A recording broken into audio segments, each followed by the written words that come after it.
The first thing I'd like to talk about in networking are the topologies. As the name topologies implies, topologies have to do with the shape of a network. Topologies come in two types. They come in logical topology and physical topologies. Physical topology refers to the actual shape or the layout of the wires in a network. The logical topology, on the other hand, refers more to how the data moves through the network. Another way of looking at this is we consider the logical topology refers to the pattern of the data flow in a network. One of the interesting things about the topologies in networks is that the same network can have one physical topology but have a different logical topology. What this means is that the physical layout of the wires in the network follow one pattern, while the data moves through the network in an entirely different pattern. We'll actually see a couple of different examples of this in a little bit later. The first types of topologies I'd like to talk about are the mesh, bus, and ring topologies. As far as mesh topologies go, there are actually two types. There is the full mesh, and then there is also the partial mesh. In a full mesh topology, all the devices are directly connected to all other devices. This provides full redundancy for the network. While each device being connected to all other devices provides great redundancy, it also increases the cost significantly for the network. The reason the full mesh network is so expensive is because each computer in the network is required to have multiple NICs and cables. In fact, it's required to have just as many NICs and just as many cables as there are computers in the full mesh network. The most likely place you will find a full mesh network configuration would be in a WAN environment. These are very seldom, if ever, used in a LAN environment. This diagram illustrates what a full mesh environment looks like. Because it's normally a WAN technology, I've used examples of cities to illustrate the nodes.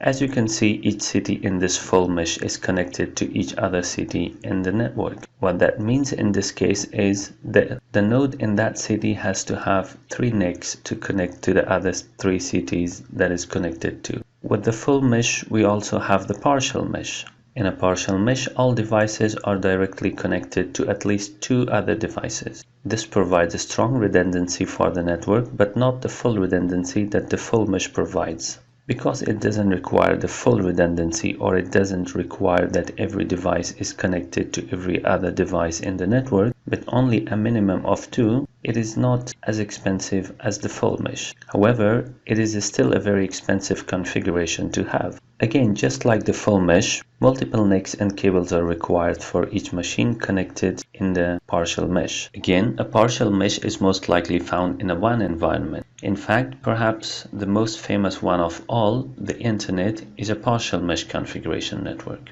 Again, in this diagram, I've illustrated the partial mesh. As previously said, since it's normally a WAN technology, and these cities illustrate the nodes. As you can see, not all the cities are connected to all the other cities. Instead, a couple of cities are only connected to 2 other cities, while a couple of more are connected to the other cities. The result is that we don't have to have a full mesh where every city is connected to every other city, thereby reducing the cost of this particular configuration.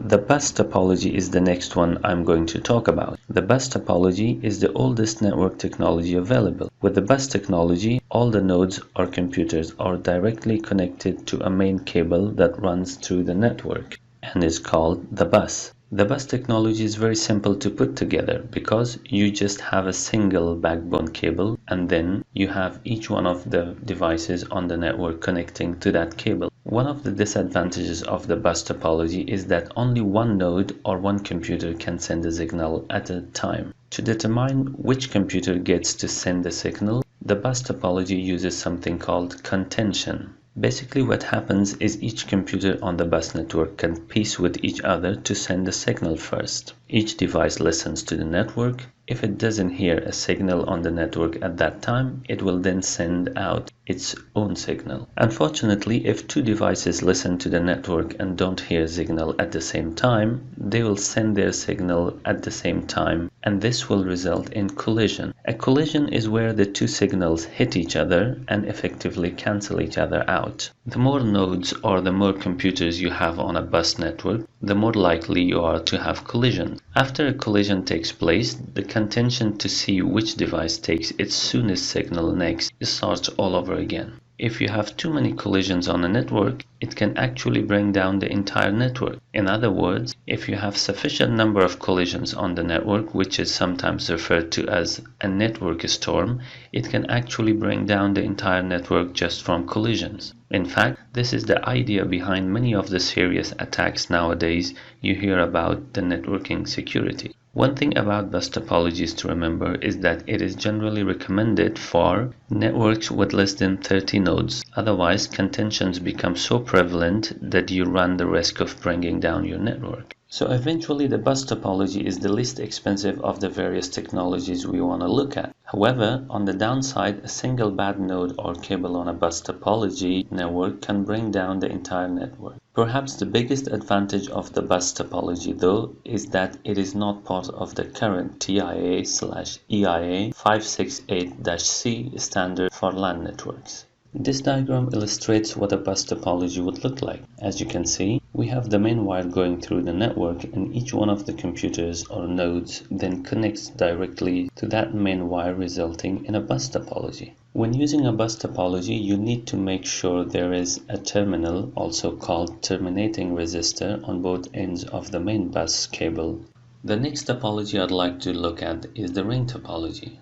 The ring topology is also one of the oldest network topologies available to us, and it's similar to the bus topology. But in that, you have a single backbone cable that all the nodes connect to, or all computers connect to. The difference is, instead of having the backbone cable that is lying out there like in the bus topology, that backbone cable is basically connected to itself to form a ring or a circle. Packets are then able to move around this circle in a ring pattern. This is where the ring and the ring topology comes from. As the packet moves through the ring, it stops at each node and gives each node the opportunity to send a signal. This results in no contention between the nodes, because every node gets a turn to send its signal. If it doesn't need to send a signal, it will say no, I don't need it, and pass it on. If it does need to send a signal, it gets its opportunity to send a signal. While heavy traffic will not bring down a ring topology, heavy traffic can slow it down, because if you have multiple computers trying to all send a packet or signal at one time, then basically each computer has to take its turn. The result is things can come very slow, as the token or the packet is moving around and giving each computer on the ring an opportunity to send its packet. Also, like the bus topology, a single damaged node or cable can bring down the entire network. Again, the ring topology is not part of the TIA/EIA 568-C standard for LAN networks. In this diagram, we can see what a ring network looks like. As you can see, our main wire there in the middle has formed a ring, and each one of our nodes or each one of our computers are then tied into that central ring-shaped backbone wire. As the token goes around the network, it basically gives each computer an opportunity to send a signal, and once it sends its signal, then the next computer gets the chance to send its own signal, and so on and so forth around the ring.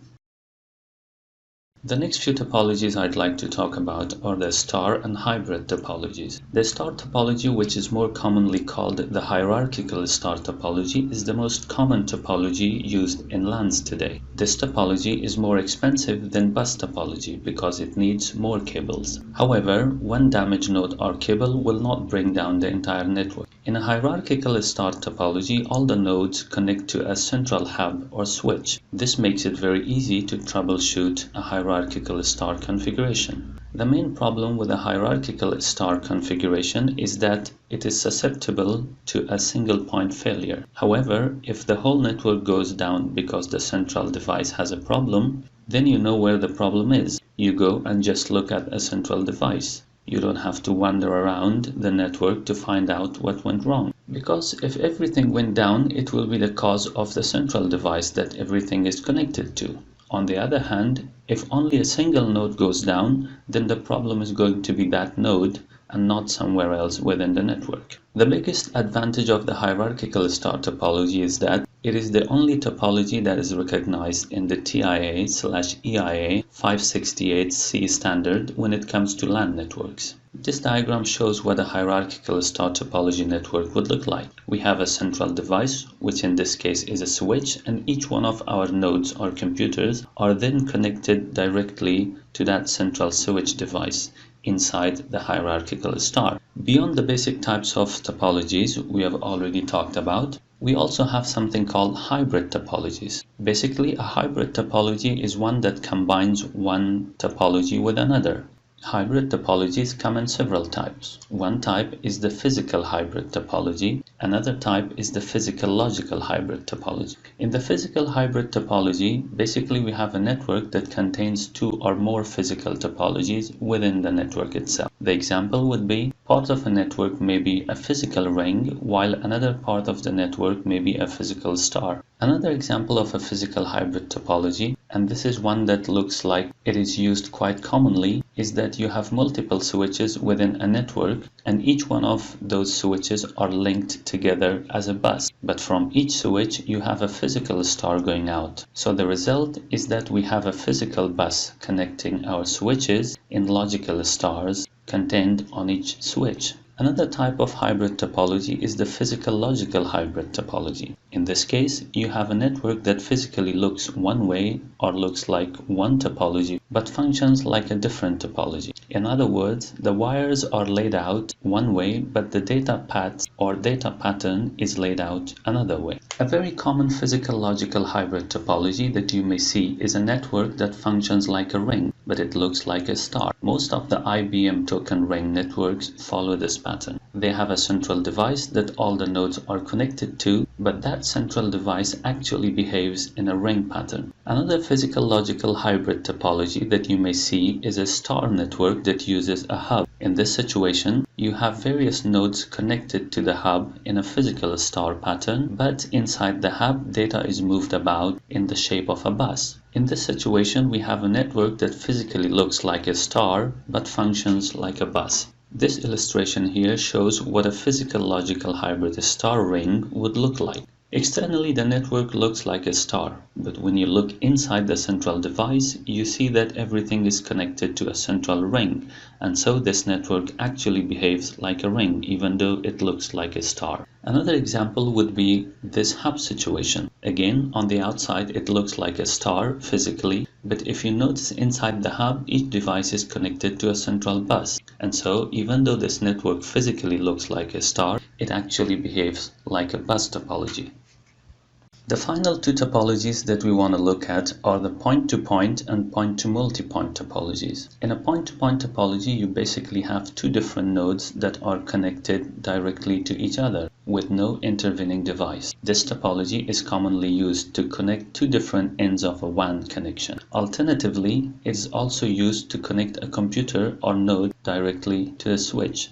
The connection between the switch and the computer is a real point-to-point connection. Additionally, point-to-point connections can be used to connect switches or routers to each other as well. Another point-to-point connection you may see is a crossover cable connecting two different computers together, enabling the two computers to talk to each other directly without having to use a hub or a switch. Point-to-point topologies are often part of a hybrid system where the point-to-point connections will form the bus, connecting multiple connecting devices together, such as multiple switches together, multiple routers together, and that sort of thing. A variation to the point-to-point topology is the point-to-multipoint topology. Basically, it's the same as the point-to-point topology, except that there is one device connecting directly to one other device that have one device connecting directly to more than one device. This illustration shows what a point-to-point and a point-to-multipoint topology would look like. At the top, you see a point-to-point topology where you have one switch connecting to one computer or one node.